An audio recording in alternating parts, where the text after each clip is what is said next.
Saya seorang Muhammadiyah memutuskan puasa hari Sabtu, lalu negara mengumumkan puasa hari Ahad. Saya ikut mana? Lalu kata yang datang dari kelompok ini, atiullah wa atiur rasul wa ulil amri minkum. Taatlah kepada ulil amri. Kata yang Muhammadiyah, ulil amri itu Din Samsudin, bukan Jokowi.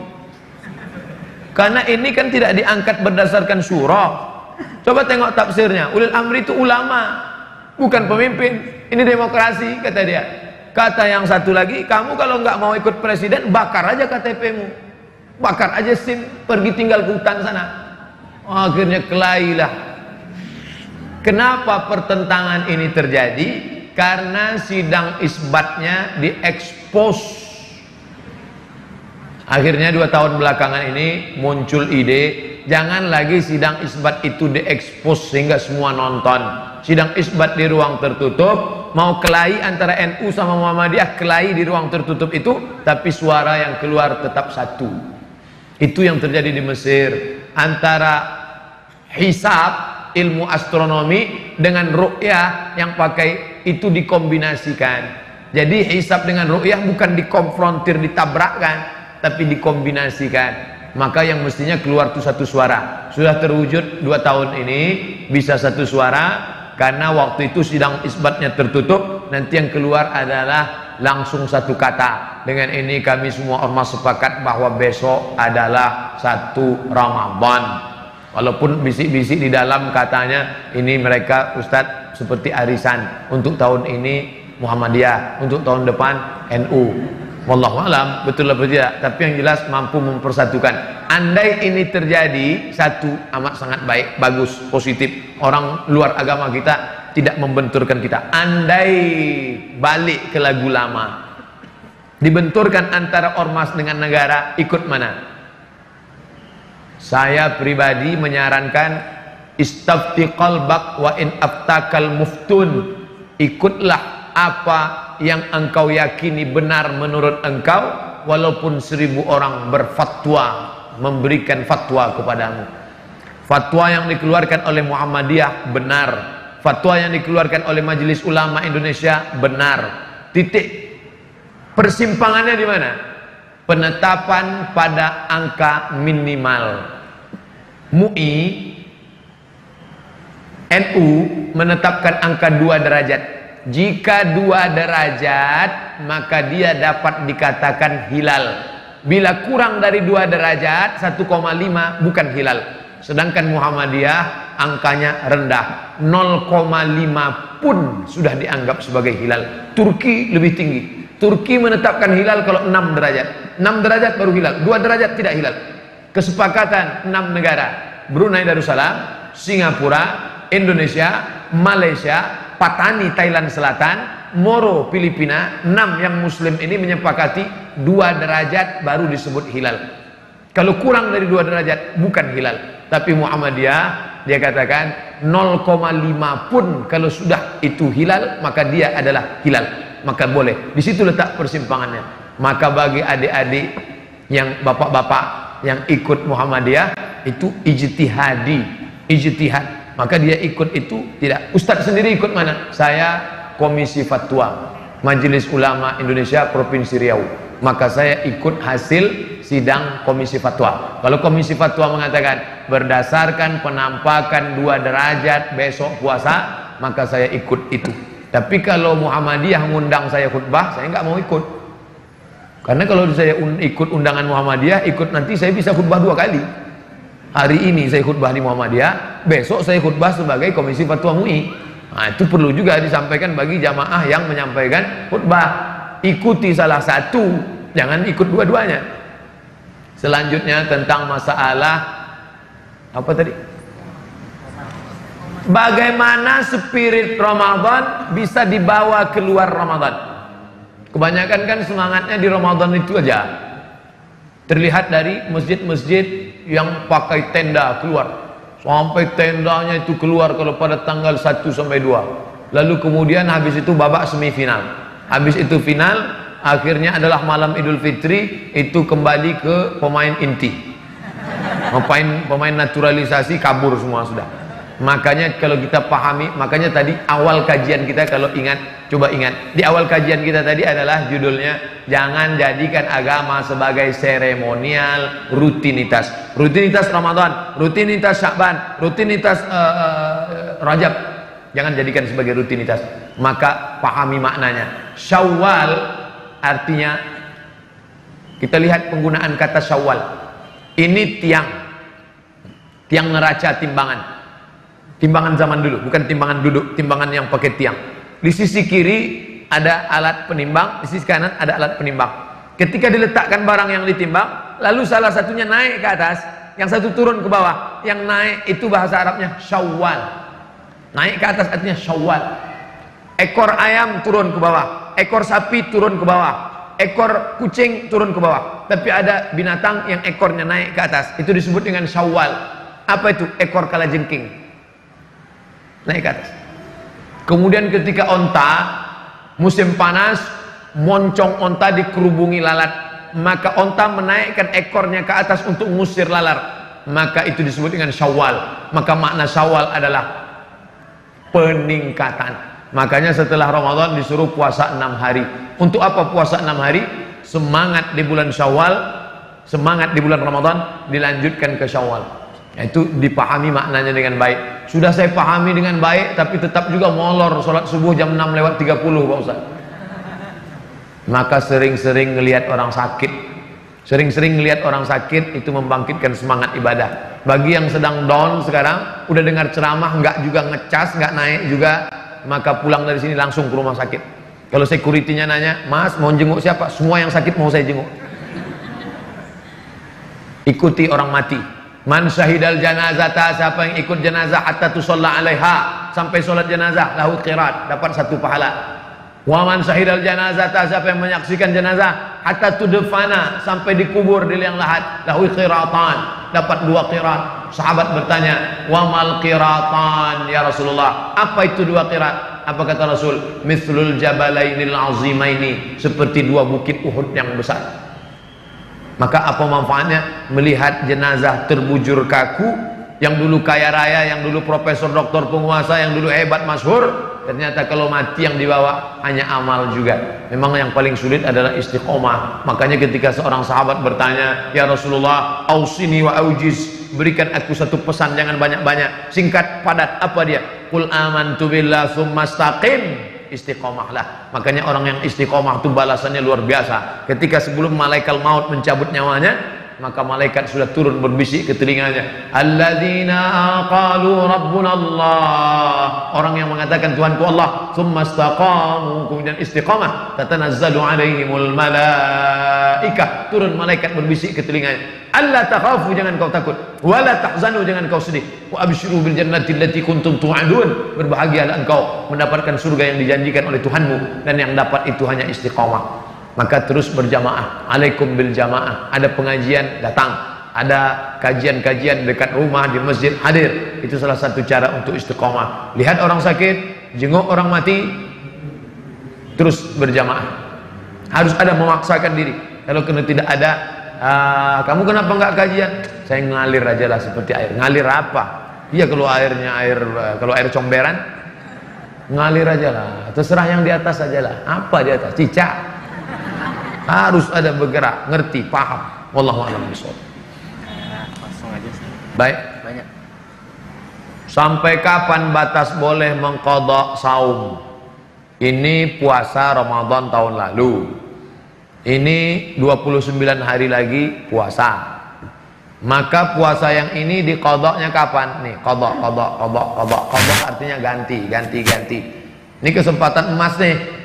Puasa, ganti puasa sekarang. Siapa yang mengganti puasa di bulan Sya'ban, hari Senin automatically dapat 3. Puasa qadha lunas 1 hari, puasa sunat Sya'ban dapat, puasa hari Senin dapat. Niatnya 1 aja.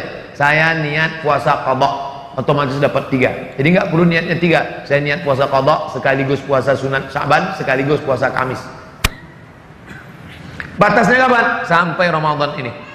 Kalau ntar sampai Ramadan dia belum mengqadha juga, apakah gimana? maka dia tetap qadha selesai Ramadan, hanya saja kena denda plus. Kalau di sini dia cuma qadha. Tapi kalau sudah lewat Ramadan ini, maka dia kena dua, qadha plus fidyah. Fidyah itu apa? Memberi makan fakir miskin 1 hari. Bukan 1 kali makan. Banyak orang berpahaman keliru, 1 kali makan, 1 hari makan. Ustaz, 1 kali apa 1 hari? 1 hari. 1 hari berapa kali makan Ustaz? Kamu makan berapa kali? Kalau kamu makan sehari, kasih sehari. Kalau makan sekali, kasih sekali. Makan berapa kali? Saya makannya Ustaz, nggak pernah saya hitung. Dikit-dikit makan, dikit-dikit makan. Paling tidak 3 kali. Makan pagi, makan siang, makan malam. Assalamualaikum, waalaikumsalam warahmatullahi wabarakatuh. Saya belakangan ini malu dengan diri saya sendiri dan Allah, karena orang-orang yang mengkategorikan saya sebagai orang soleh. Primus berarti, pria muka soleh. Padahal di balik itu saya sekarang terjerumus kembali ke dalam salah satu dosa besar. Saya takut menjadi orang yang dikatakan munafik dan kedok belaka di hadapan Allah. Saya tidak ngerti kenapa saya terjerumus kembali setelah sekian lama, padahal tingkat keimanan amalan meningkat. Ustadz mohon untuk memberikan arahan, untuk memberikan cara kepada saya untuk taubatan nasuha, dan mohon juga Ustadz untuk berkenan mendoakan saya sehingga tidak terjerumus. Mengapa? Why?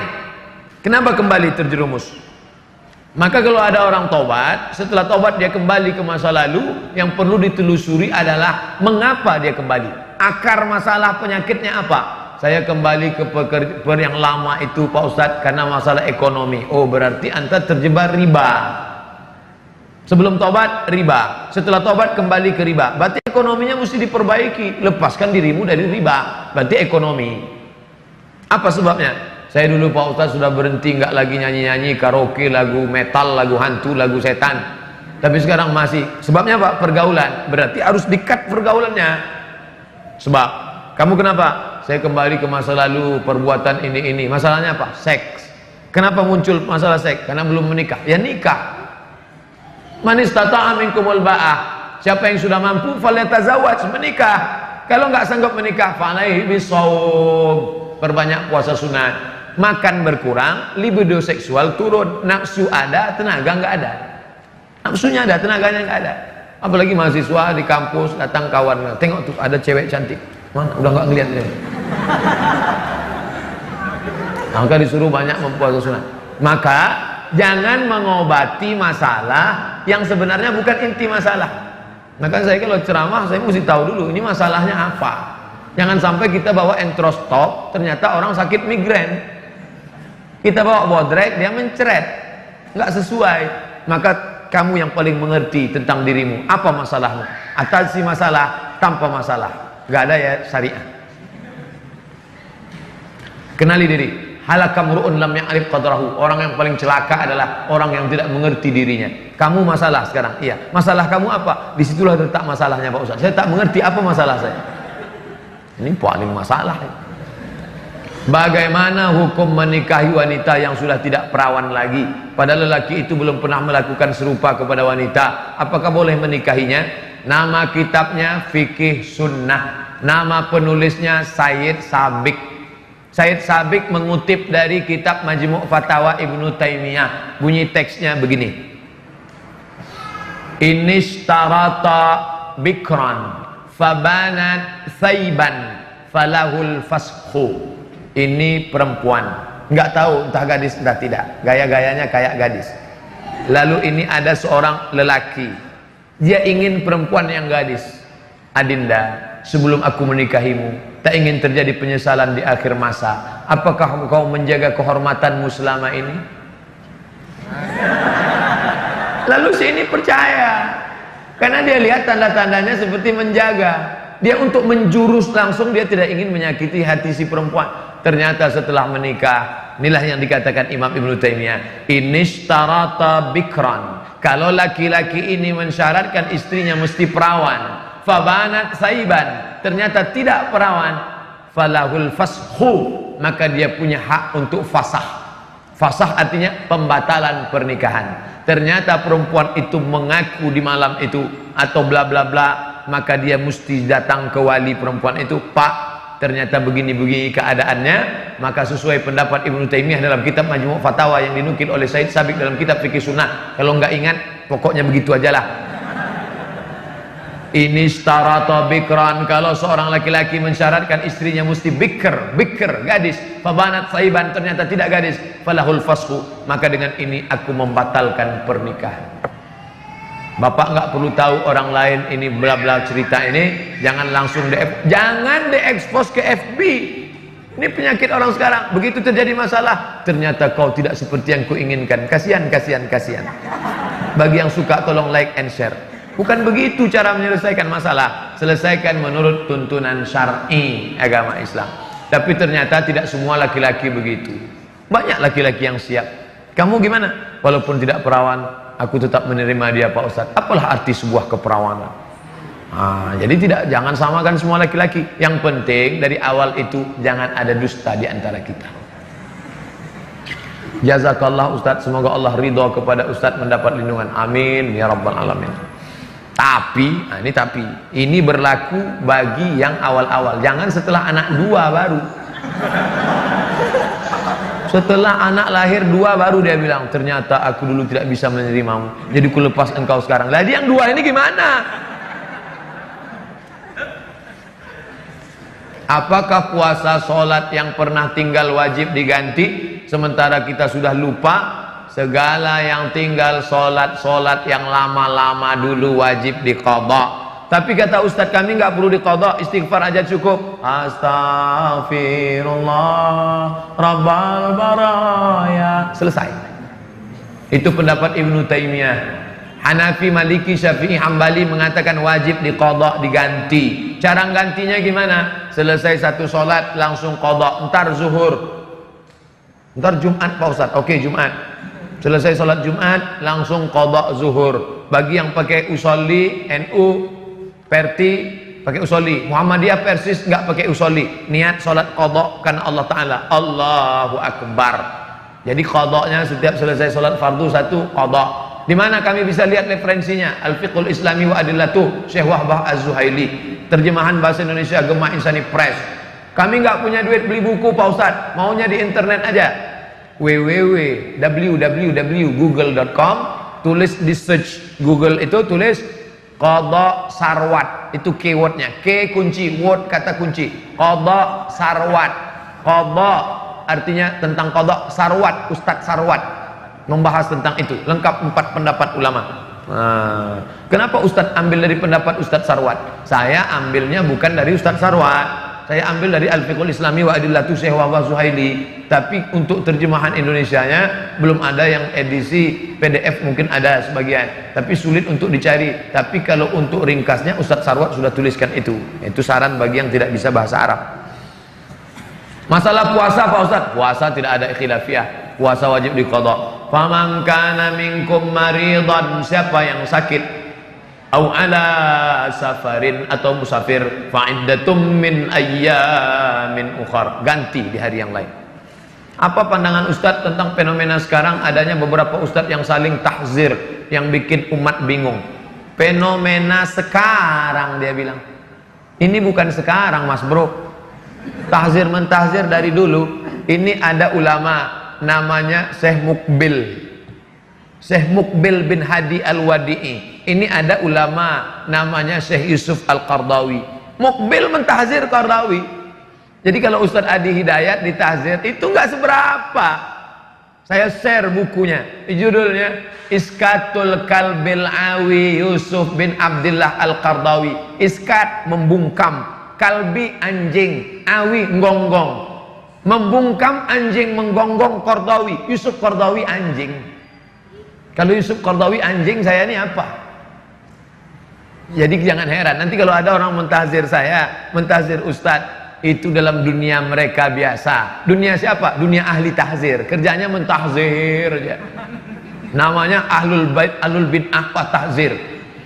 Mentahzir ulama lebih berpahala daripada puasa sunat dan sholat sunat. Buka nama penulisnya Syekh Syayji, ahli hadis dari Riyadh. Protokolat As-Salafiyah Al-Jadidiyah, protokol salafi gaya baru. Mentahzir lebih berpahala. Jangan ikuti Ustadz Arifin Ilham, pelaku bid'ah. Bahkan Ustadz Khalid Basalamah yang ikut zikir pun ditahzir.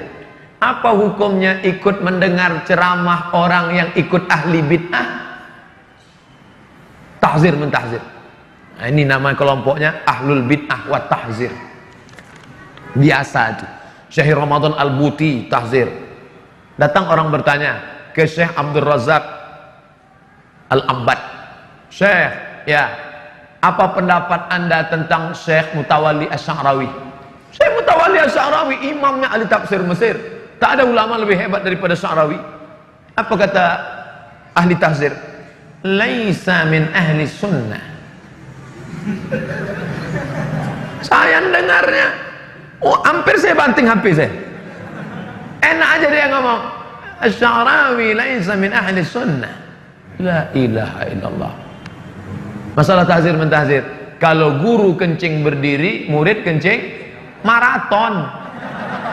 Itu guru-gurunya itu yang mencaci maki Sya'rawi, mencaci maki Al-Buti, mencaci maki Sufiyun, Kuburiyun, orang-orang sufi nyembah-nyembah kubur, pelaku bid'ah, wa kullu bid'atin dhalalah, wa kullu dhalalatin finnar. Jangan ikuti ahli tahzir wal bid'ah. Istri saya, maaf, haidnya tidak lancar. Suatu waktu seperti biasa, ada bercak dikira haid, jadi tidak sholat. Ternyata kemudian istri hamil. Jadi yang waktu itu telah haid, apakah sholat tinggal itu diqadha? Diqadha. Biasanya normalnya berapa? 7 hari. Lewat dari 7 hari itu apa namanya? Istihadhah. Dia seperti luka. Hanya saja lukanya bukan di jari, maaf, tapi lukanya di dalam. Maka orang yang istihadhah, cara mencari tulisan istihadhah, buka Google, Somat Moroko istihadhah. Bukan berarti somat sedang istihadhah. Maksudnya somat Moroko sedang menulis. Kenapa Ustadz di ujungnya mesti Moroko? Karena kalau ditulis sekedar somat, enter, yang keluar Bang Somat sinetron. SOMAD MOROCCO spasi istihadhah. Nanti dapat hukum tentang perempuan yang istihadhah. Cara dia sholat gini. Bagi yang mengalami istihadhah, laki-laki penting juga, karena laki-laki itu punya istri dan istrinya perempuan. Mas, aku begini-begini, gimana nih? Mau nanya Ustadz, malu. Suami mesti bisa menjelaskan. Engkau sedang mengalami istihadhah, Adinda. Lalu penyelesaiannya, inilah yang jadi masalah. Aku nggak pula ingat. Kalau mengalami istihadhah, nunggu azan. Masuk waktu azan zuhur, Allahu Akbar, Allahu Akbar, maka perempuan yang istihadhah tadi langsung bersih-bersih, bersihkan semua bersih. Habis itu maaf, dia pakai pembalut. Habis itu dia berwudu, langsung sholat. Andai menetes saat sholat, ma'fu anhu. Tapi dia nggak boleh bersihnya sebelum azan. Setelah masuk waktu baru. Karena kalau sebelum azan dia bersih-bersih, maka menetes saat itu dia tidak ma'fu anhu, tapi sebagai najis. Ini juga bisa terjadi pada laki-laki. Kalau perempuan namanya istihadhah, laki-laki namanya sulusul baul. Baul artinya kencing, sulusu artinya rantai. Kenapa disebut kencing rantai? Karena kencingnya berantai, nggak putus-putus. Kerannya rusak. Tes, tes, tes, tes. Maka kalau dia mengalami seperti itu, pertama dia mesti pijat terapi, sembuh insya Allah. Minum obat. Kalau tidak juga dalam merasa penyembuhan pengobatan, maka caranya dia setelah azan masuk waktu sholat, dia pergi ke kamar mandi, bersih, dia pakai apa namanya, setelah dia balut, dia ikat, terserah, habis itu dia sholat. Allahu Akbar. Andai menetes pada saat itu, maka itu ma'fu anhu, termaafkan. Bisa terjadi pada laki-laki, bisa terjadi pada perempuan. Ustadz, dalam kitab Syarah Kashfus Syubhat Syekh Ibnu Utsaimin disebutkan bahwa Nabi Nuh alaihissalam adalah rasul pertama dan malaikat Israel bukan penjabut nyawa, melainkan malaikat maut. Penjelasannya, Nabi Adam bukan nabi, kata Syekh Ibnu Utsaimin. Ahlus sunnah wal jamaah sepakat jumhur ulama, semua nabi yang 25 itu nabi dan rasul. Karena di dalam Al-Quran itu disebutkan nabi-nabi dan rasul. Kenapa cuma Adam, Idris, Nuh, Saleh, Ilyas, Ilasa sampai 25? Karena hanya 25 nama itulah yang ada dalam Quran. Tapi itu bukan batasan, tapi itu sebagai example. Sepakat jumhur ulama bahwa nabi-nabi dan rasul adalah yang 25 itu. Jadi kalau ada yang mengatakan Adam bukan nabi, maka dia sudah keluar dari jumhur. Dan memang mereka biasanya menyalahi jumhur, keluar daripada jumhur. Jumhur ulama, Adam, Idris, Nuh, Salih, Ilyas, Ilyas, Zakaria, Musa, Yahya, Isa, Daud, Sulaiman, Ayub, Musa sampai Muhammad SAW sepakat nabi dan rasul. Mereka boleh jadi menerima untuk dirinya disampaikan kepada umatnya, atau dia melanjutkan nabi yang sebelumnya. Maka Adam tidak diperselisihkan jumhur bahwa dia nabi dan rasul. Baca tulisan itu dalam buku-buku tauhid, karena tauhid itu objek kajiannya tentang 6: Allah, malaikat, nabi, hari kiamat, kiamat, takdir. Tentang nama malaikat tidak ada dalam hadis namanya Israel, tak ada. Lalu bagaimana dengan lagu bila Israel datang memanggil? Nama Israel itu bukan dari hadis Nabi. Nah, yang jadi masalah, bolehkah kita mengambil yang bukan dari hadis, mengambil dari kitab perjanjian lama? Maka jika dia tidak terkait tentang masalah Allah, masalah akidah, boleh. Contoh, Imam Ibnu Katsir yang ahli hadis dan ahli tafsir, yang punya tafsir Al-Quranil Azim tentang umur Nabi Ibrahim saat anaknya lahir. Umur Nabi Ibrahim 86 tahun ketika Ismail lahir. Itu bukan dari hadis. Dari mana dia ambil? Dari kitab perjanjian lama, dari riwayat-riwayat. Ini riwayat Israiliyat namanya. Israiliyat tidak boleh diambil kalau terkait dengan akidah. Tapi kalau terkait dengan kisah, terkait dengan historis, tak jadi masalah. Karena masalah Israiliyat terbagi 3. Yang pertama, yang terakhir masalah akidah. Nabi menyobek, disobek Nabi Taurat yang dibawa oleh Umar. Umar bawa Taurat, kata Umar dan Nabi, Umar sini, itu apa? Taurat ya Rasulullah. Nabi sobek. Kenapa Nabi marah? Karena terpengaruh masalah tauhid, Nabi tak suka. Tapi ada yang sifatnya masalah sejarah. Kalau masalah sejarah, maka boleh diambil selama tidak merusak akidah. Termasuklah masalah Israel ini. Maka dari dulu ulama banyak menulis. Lihatlah di kitab-kitab tafsir, ulama-ulama fiqh terpercaya pun menyebut dengan Israel. Nah, jadi bagi yang tidak mau, persimpangannya adalah kami tidak mau pakai riwayat Israiliyat, harga mati. Yang satu mengatakan Israiliyat pun boleh dipakai kalau hanya dalam kasus masalah historis sejarah. Ketika bulan Ramadan, kenapa masih ada orang yang berbuat mungkar? Padahal setan kan dibelenggu. Futihat abwabus sama, dibuka pintu langit. Futihat abwabul jannah, dibuka pintu surga.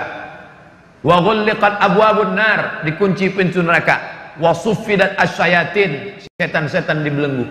Saya orangnya suka penasaran. Ini hadis setan dibelenggu. Kenapa rumah makan setan tetap buka? Yang Ustaz masuk rumah makan setan, kakinya kelihatan, wajahnya enggak. Rumah makan hantu, ghost restoran. Kenapa setan tetap ada? Maka setelah saya baca, kata Imam Nawawi dalam kitab Al-Minhaj Syarah Sahih Muslim Ibn Al-Hajjaj, kata dia di situ maknanya, setan bukan terikat, tapi melihat iman kita seolah-olah setan terikat.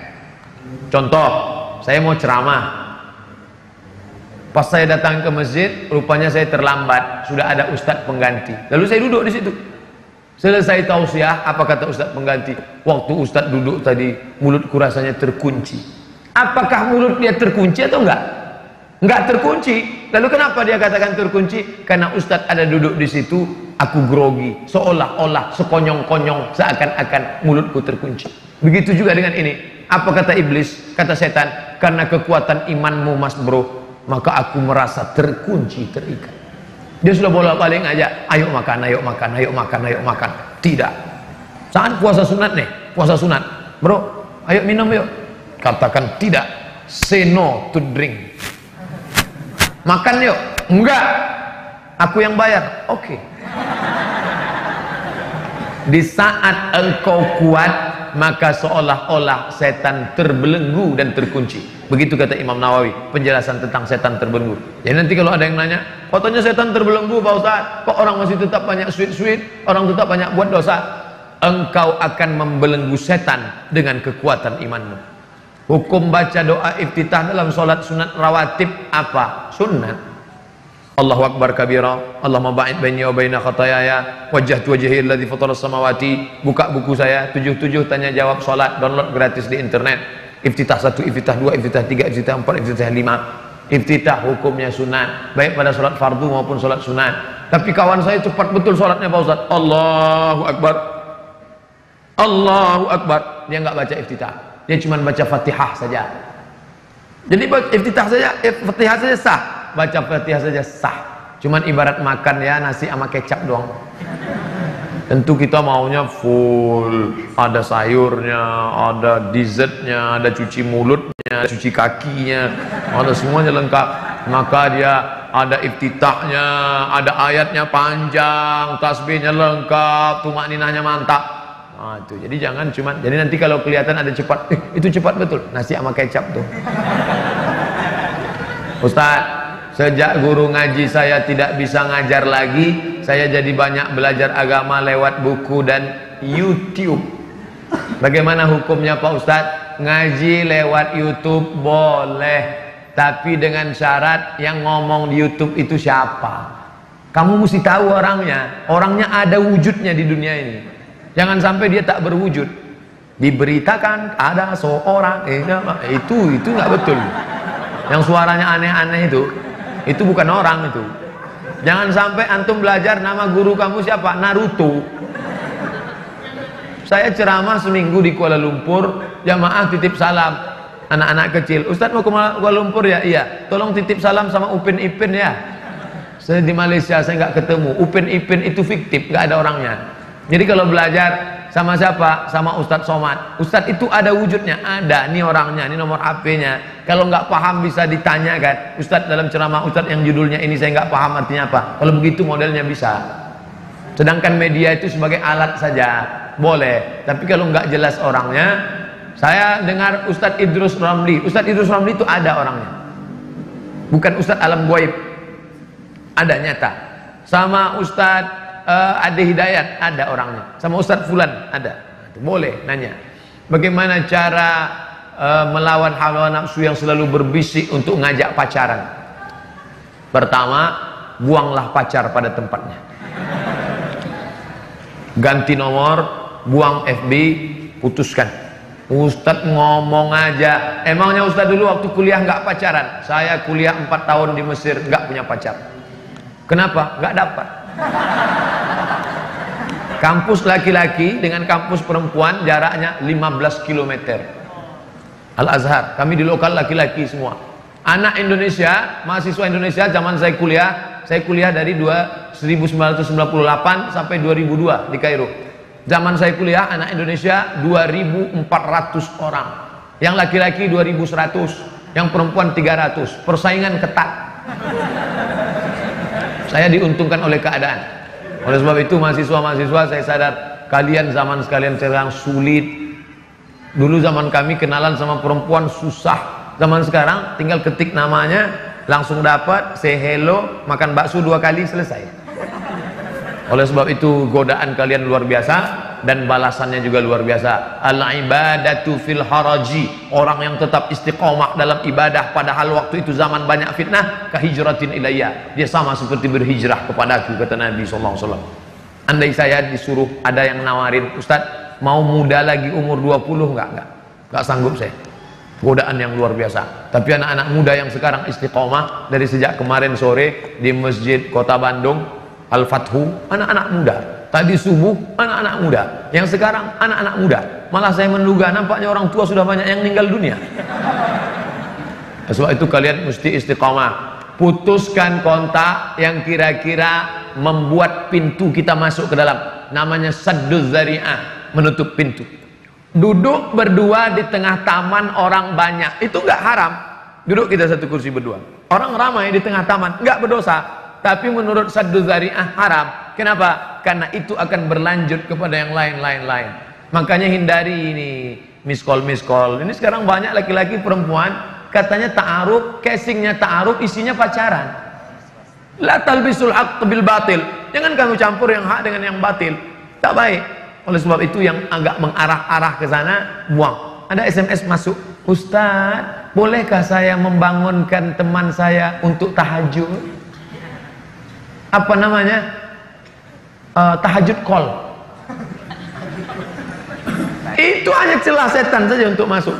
Kalau memang sudah serius, maka datang ke orang tuanya, Pak, saya orangnya mungkin tak kaya, tapi insya Allah untuk menghidupi 7 turunan siap. Saya memang mungkin tidak soleh Bapak, tapi untuk menjaganya, mendidiknya sampai dunia akhirat, saya ingin agar anak Bapak sudi menemani saya sampai malaikat maut tiba. Kenapa enggak Israel? Kami enggak percaya hadis itu Pak. Kalau Bapak siap, saya ingin pinang anak Bapak dengan setumpuk emas dan segenggam permata. Tapi kredit Pak. Jadi nggak usahlah pacaran-pacaran. Kalian istiqomah aja, sekolah yang benar, kuliah yang betul, kerja. Buktinya kawan kita, sahabat kita menikah, dapat juga yang baik, dapat juga yang solehah, dapat juga yang soleh. Maka buat baik, niat baik, insya Allah Allah kasih yang baik. Kalau Allah kasih yang tak baik, sesungguhnya Allah ingin menguji, Dia akan berikan yang terbaik. Malah dapat 2 nanti. Soal riba, ibu saya sudah menjual motor, sudah setengah jalan. Tapi ibu saya sudah menyicil motor, sudah setengah jalan. Artinya kreditnya sudah setengah. Tapi saya baru tahu kalau itu riba. Saya harus bagaimana Pak Ustaz? Berhenti nyicil atau lanjutkan? Kalau ada yang bisa dijual untuk ngebom motor ini, hancur dong. Sisa cicilan berapa lagi? 7 juta. Ini bisa dijual 7 juta. Iya, tutup ini. Cash, lunas. Kalau ada yang bisa begitu, tutup. Kalau nggak bisa Pak Ustaz, motornya dijual. Sehingga putus. Kalau jual motor, saya jalan kaki. Yang tertinggi, tutup. Jual barang, tutup. Nggak bisa, nomor 2, jual ini. Nggak juga bisa, nomor 3. Lanjutkan sampai lunas. Darurat tubihul mahzurat. Saya Pak Ustaz, pagi kuliah, sore kerja, satu-satunya transportasi ini. Kalau ini dijual nanti saya mati. Orang Islam nggak boleh disuruh pilih mati dengan makan babi. Masuk ke hutan, pilihannya tinggal 2, makan babi atau mati. Nggak boleh pilih mati. Aku mati aja lah, nggak boleh. Makan babi itu, potong, bakar, ambil kecap dikit. Sementara dapat pisang. Itu nama kaedahnya ad-darurat tubihul mahzurat. Yang darurat memperbolehkan yang terlarang, tapi hanya untuk sekedar nyambung hidup saja. Ya Allah, Engkau beri aku rezeki, aku lunasi ini karena inilah penyambung hidupku. Habis selesai ini aku nggak akan kredit motor lagi, cuman kredit mobil aja ya Allah. Jangan buka pintu kredit. Saya gimana agar saya bisa dengan sungguh-sungguh tobat Pak Ustadz? Karena kadang saya tobat, kadang maksiat. Tolonglah Ustadz, mohon nasihatnya. Pahami dirimu dengan baik, akar maksiatnya di mana. Kalau anak muda biasanya akar maksiatnya masalah seks, maka jangan banyak-banyak makan libido seksual, banyak puasa sunat. Mahasiswa puasa sunat bagus. Yang pertama, libido seksual turun. Yang kedua, merasakan pengawasan Allah. Yang ketiga, bisa ngirit belanja setengah bulan. Puasa Daud 15 hari, bagus. Kuliahnya tetap jalan, banyak. Coba, ini terapi nggak bisa teori. Coba rasakan sendiri. Ustadz dulu gimana? Kami dulu kuliah sering puasa sunat, puasa sunat, puasa sunat. Apalagi waktu itu krisis moneter, harga dolar 20.000. Tinggal di Mesir, orang tua ngirim sulit susah. Banyak kami puasa sunat. Wah, ini bagus. Pak Ustadz, bagaimana sikap anak terhadap orang tua yang minta rokok kepada anak? Umur orang tua 70 tahun. Anak itu tahu kalau rokok itu racun. Apakah berdosa anak itu? Bagaimana sikapnya? Jangan kasih rokok. Pak, nak minta rokok? Nggak boleh Pak. Hukum rokok itu bagaimana? Rokok menurut Muhammadiyah haram. Rokok menurut Komisi Fatwa MUI haram bagi ibu hamil, ibu menyusui, orang tua, anak kecil. Adapun orang yang sehat merokok itu makruh menurut MUI. Tapi menurut Muhammadiyah haram. Menurut Mufti Mesir haram. Menurut Mufti Saudi Arabia Syekh Abdul Aziz bin Baz haram. Nah, jadi kalau bapak, ibu, adik-adik berpihak kepada pendapat yang mengatakan haram, maka merokok itu sama macam makan babi. Tapi kalau dia berpendapat saya lebih condong kepada yang makruh nampaknya Pak Ustaz, bagi sama dengan makan jengkol. Nah, jadi ini penting fatwa ini. kalau ada yang memberikan rokok kepada orang tua renta, itu menurut MUI pun haram. Karena yang tidak boleh merokok itu ibu hamil, ibu menyusukan, orang tua renta yang sakit, dan anak-anak. Nah, ini tetap haram dia. Maka cara teknis kita lah memberitahunya. Ada seorang kiai, di belakang rumahnya ada kebun. Ada kebun nanas, ada kebun semangka, ada kebun jagung, dan ada kebun tembakau. Suatu malam datanglah segerombolan babi. Besok pagi Pak Kiai buka jendela, astagfirullah, semangkanya habis, nanasnya habis, kacangnya habis. Yang tidak disentuh oleh babi adalah tembakau. Ternyata dalam dunia babi pun tembakau itu haram. Hadis riwayat Kiai Haji Lukman Syarif. Sahih enggaknya wallahu alam. Ini tentang masalah rokok. Itu masalah teknisnya saja. Jangan orang tua diceramahi. Saya tidak ingin anak muda yang sudah ngaji pulang dari pengajian, papa, mama duduk sini. Usikum wa nafsi bitaqwallah. Orang tua tidak pernah melihat kita besar. Ibu saya tidak pernah melihat saya seorang ustadz. Dalam pandangan matanya saya ini adalah anak kecil yang baru pandai berjalan. Kira-kira kalau ada anak kecil ceramah, dia takut atau lucu? Lucu ente, lucu. Udah pandai ceramah ente sekarang. Maka kita pakailah lidah orang lain, tapi bahasanya punya kita.